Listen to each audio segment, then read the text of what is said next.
Hello folks, it's the holiday weekend, Memorial Day, and thought I'd do one video about the fruit set. And you're looking at this cherry tree, and you can see that there are cherries on it.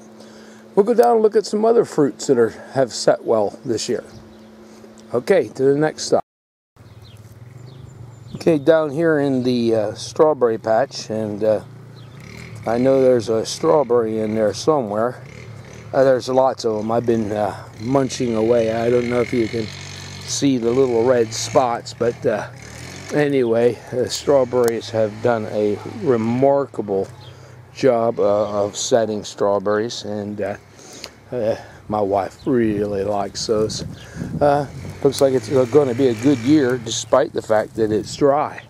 Okay, we'll go to something else and see what else we have that's done well. Now I'm standing here at the almond tree, and I don't know if you can see that or not, but it usually shows up on the computer better. But these limbs have almonds all over it, and a lot of people don't think you can grow almonds in Zone 5. This is a Halls Hardy. I have over there at the corner of the chicken pen. That's a Mormon. That's still young. That's his second year. This one's a couple years old here at Halls Hardy. I guess they would say that no matter where you live, there's an almond for that. Well, at least this far north. And I heard it said that wherever peaches grow, you can find almonds. But you can see the set is good. We're not in June yet. We're still in May. Oh, and by the way, there's what I'm going to munch on here while I walk down to the plum tree. Okay, off to the next. Now, I don't know if you can see that, but this is the plum tree, and you can already tell it looks different than it did. This limb is arced over so hard, and as we walk up here, even though I have picked off a lot of these, I guess you can see that this tree is just almost like an olive tree hanging full of olives. That's what they look like right now. And after the rain, they just started to swell up. And I may end up having to cut some of the limbs off so it doesn't snap off like last year. Okay, we'll go down and I'll show you some of the mulberries that I have set. I didn't make it to the mulberries yet because the quince tree is en route. This was just blooming, I think a week ago, maybe two.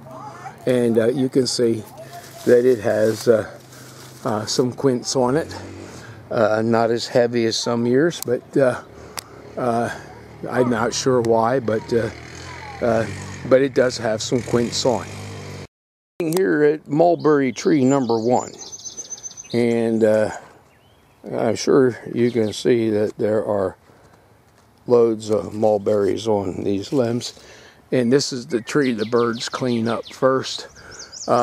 It has a super sweet, they're all from the same batch, but the genetic diversity in different trees is so different that well, it's just amazing. And now this one always is heavier, and I don't know, you should be able to see that, but this one's already starting to color. These are female tree set fruit, the males don't. The blooms will look similar, but as you can see, this thing is just laden. There's a limb you can see the limbs are arcing because of the weight, and that's without rain. I mean, we had a good thunderstorm, which made a big difference, but not like normal. Okay, we'll step down here to the next one, and each one of these is uniquely different in flavor because they're seedlings, they're not grafted. And here you can see the focus, the berries on these things. Of course, the birds will get most of them, unless you put netting up. Okay, I'll turn this off and we'll come back on at my grafted ones. There you can see that that was a male tree. It was in the garden, and it was, I have to get up a ladder to do any grafting on it to get to the limbs that are graftable, and I just cut him down, and that gives me more garden space. This one here was a male tree, and you can see I stripped him all down except for that there. And here, don't know, let's see, up there you can see that.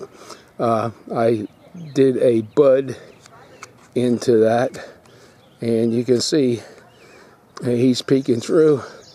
That's oops, oh, I lost him.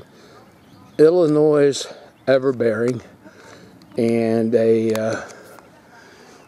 I think that one there is Silk Hope. I'm not sure, I can't remember. But I got two kind of female trees, buds, and put on a male tree. And that's not fruit, but this one here is the one that, now excuse me for stumbling, is one that really sets heavy. Last year this one had limbs that broke and actually went to the ground. This is the last one to ripen. It's a little bit later than the rest, and you can see this one's a little further behind. Berries are smaller. Doesn't have real good flavor. Eventually I hope to graft something on that will be better. Okay, we'll go up and look at the pears. Now this is the super sweet plum, and of course, don't know, I can't, the sun's bright, I can't see the screen, but there at my hand, I think it's in there, you can see there's a good many plums on, but likewise this needs some moisture to get them to put some size on. Okay, we'll go across to the pear. Okay, we're here at the pear tree, one of them, and this is a Franken tree. I have all kinds of grass on it, but you can see this limb is hanging down, and the fruits are small already. I cut this tree back because last year it had it actually had so much weight on fruit that it broke a large limb. So we thinned it quite a bit, but I'm sure, hopefully you can see all that. We'll go to the next one here in the orchard, and that one was a Kiefer along with a Winternellus and a Conference grafts on it, and of course there you can see that limb dangling down with the weight of the pears already. And okay, this one is a Bosch, and of course the pears sat a little differently on this tree, and of course you can see there's loads of Bosch on there. The next one is a sickle, however you say it, and doesn't look like it has too much on it. Up there, yeah, it does have some on there. I don't know why it didn't set as heavily as the others, but it has, and they are so good. The only thing is we have Japanese hornets here, and you got to contend with those guys. Now this pear is much more foliar, and it has loads of foliage which seem to hide the pears. I'm hoping that you can see the fruits on this. It doesn't maybe set as heavy as the Kiefer and the Bosch do, but the pears on this tree, I'm not sure. I didn't get what I had ordered, so I don't know what it is, but the pears are sweet, juicy, and extremely, extremely large.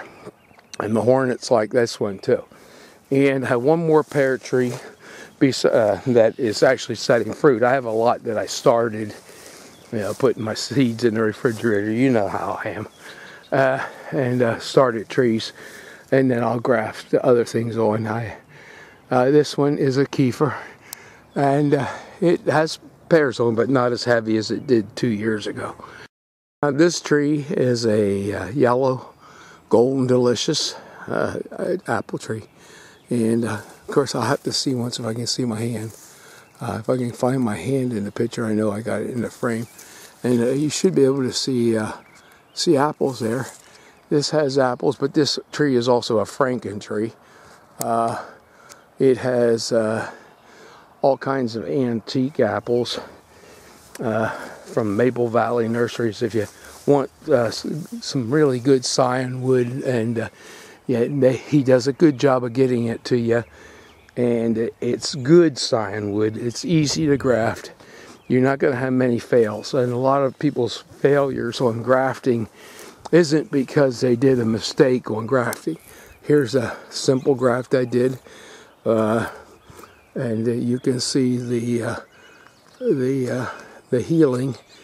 And some of them this year I was unable to find, and I put strings on to let me know, to check, see how they're healing, and the growth of the scionwood. But Maple Valley, he said he doesn't know how long he'll be here. He's elderly, or up in years, put it that way.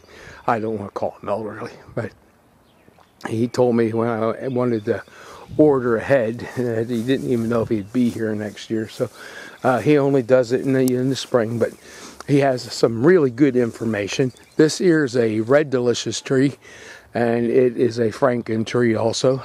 I have Hawkeye Red Delicious, which was the original, the good one. Not pretty, a green stripe, but a sweet, juicy apple. Well worth it makes these ones that they use for commercial taste like they taste like garbage. They never really get good. But anyway, yeah. Hopefully you can see the apples have set. And I believe that will pretty much conclude the fruit set for 2015. Now, one thing you got to bear in mind, just because you see lots of fruit on these trees, right now we got June drops. We could have bad windstorms. There's a lot of things, and it's like counting your chicks before they're hatched. You don't do that. You will have to wait and see what the end will be when we get there, and we may get a wonderful harvest, and but whatever we get, we'll be thankful for. Hey, thanks for watching. The Lord bless.